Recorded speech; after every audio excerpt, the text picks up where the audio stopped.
Chapter-5, Relationship with the Master. And what was the attitude of Sri Ramakrishna towards her?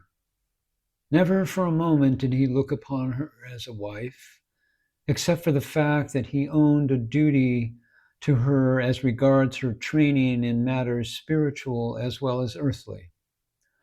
His consciousness regarding Sarada swung between anxious solicitude for one who needed care and great reverence for one who was the embodiment of the Divine Mother. Though he would give her earnest instructions in all matters, with what reverence did he look upon her? As he said, "My very devotion to God will take wings if her feelings are even slightly hurt. How do you look upon me?"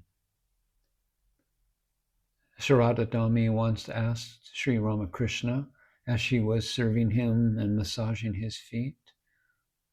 And the Master replied, "The same Divine Mother who is staying at the temple is now massaging me," came the prompt reply.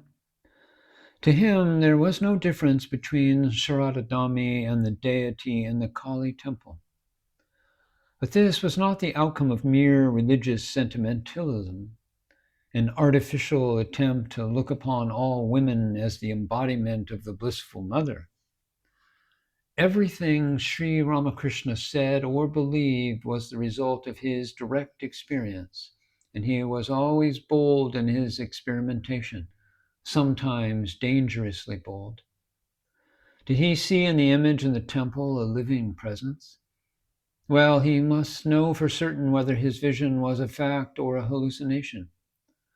He placed a piece of cotton under the nostrils of the image just to test whether there was any indications of life. Thus, the simplicity of a child and the courage of a scientist were combined in him. With the same boldness and simplicity, Sri Ramakrishna asked himself one day whether he had really forgotten the wife and Sarada or whether there lurked any carnal desire in him. Sarada was by his side in the same bed, but before he could think of any physical relationship with her, his mind was thrown into deep samadhi, and his body consciousness was absolutely gone. And in that state he passed the rest of the night. The credit for this was no less due to her. Sri Ramakrishna used to remark afterwards. Sarada snow-white purity was his shield and armor. Sri Ramakrishna once prayed to the Divine Mother after his marriage that any least trace of carnal desire might be removed from the mind of his wife.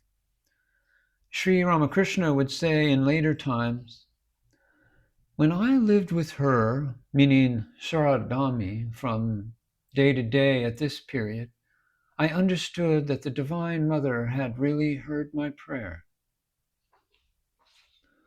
One thing which Sri Ramakrishna greatly emphasized was the need of harmony between one's words and deeds, and this dictum expressed itself in every breath of his life. How literally Sri Ramakrishna looked upon Sarada as the manifestation of the Divine Mother in the flesh can only be judged from the following incident which happened one night at Dakshinaswar during this time. It was a special day in the month of May for the worship of the Divine Mother. The temple of Dakshinaswar wore an air of festivity. Everybody was busy with the worship that would be performed at night. Sri Ramakrishna expressed a desire to have a personal worship of the Mother in his own room, and all arrangements were made for this. Twilight passed into evening, and the darkness of the new moon night enveloped the surroundings. At the end of the first watch of the night, Sri Ramakrishna sat for the worship. The seat where the deity was to be installed was in front of him. He performed the preliminaries of the worship. Sarada had previously been instructed to come and attend the worship. She came and was watching the whole thing.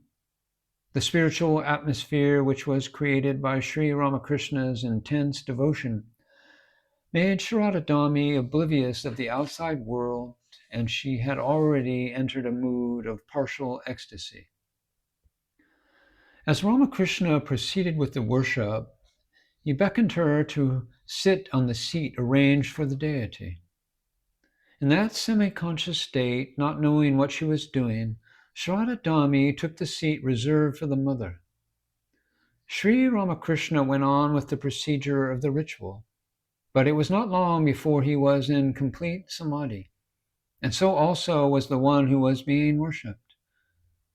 In the stillness of the night, both worshipper and worshipped became merged in the Absolute.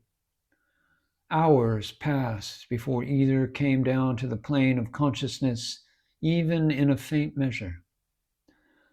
After that, Sri Ramakrishna finished the rest of the ritual, dedicating the fruits of all his past and present worship to the deity. This was the culmination of the sadhana of Sri Ramakrishna. After this, he performed no special form of spiritual practice. The Holy Mother lived at Dakshineswar for another year after this worship. But what an ordeal it was to stay with Sri Ramakrishna. Often he would fall into samadhi and pass the whole night in that state, and she had an anxious time.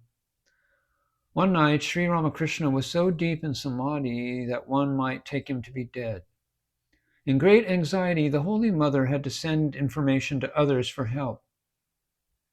It was a long time before he could be brought down to the normal plane by repeated utterance of sacred mantras. After regaining external consciousness, when Sri Ramakrishna knew all that had happened, he understood how the Holy Mother was passing night after night in sleepless anxiety on his account. Henceforth, he arranged that she should stay at night with his mother at the Mahabad. After staying in all for a little more than a year at Dakshineswar, the Holy Mother returned to Jairambati via Kamarkapur in the middle of 1873. At Jairambati, she again began her usual work, helping the family in manifold household duties. Within a few months, in March of 1874, this happy family at Jairambati suffered a great loss. Ramchandra Mukhopadhyaya, the father of the Holy Mother, died, leaving the already poor family virtually stranded. Shyam Sundara, the pious wife of Ramchandra, was not a soul to be daunted by any difficulty. With great faith in the goodness of God, she shouldered the responsibility of the family calmly and bravely.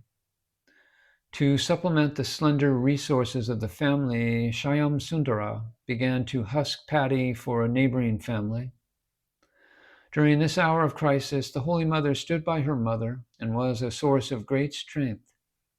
She did all that was possible to relieve her mother's great burden. She would also take care of her younger brothers and help her unsophisticated mother with advice in many things. Gradually, the financial condition of the family improved, and the crisis was over.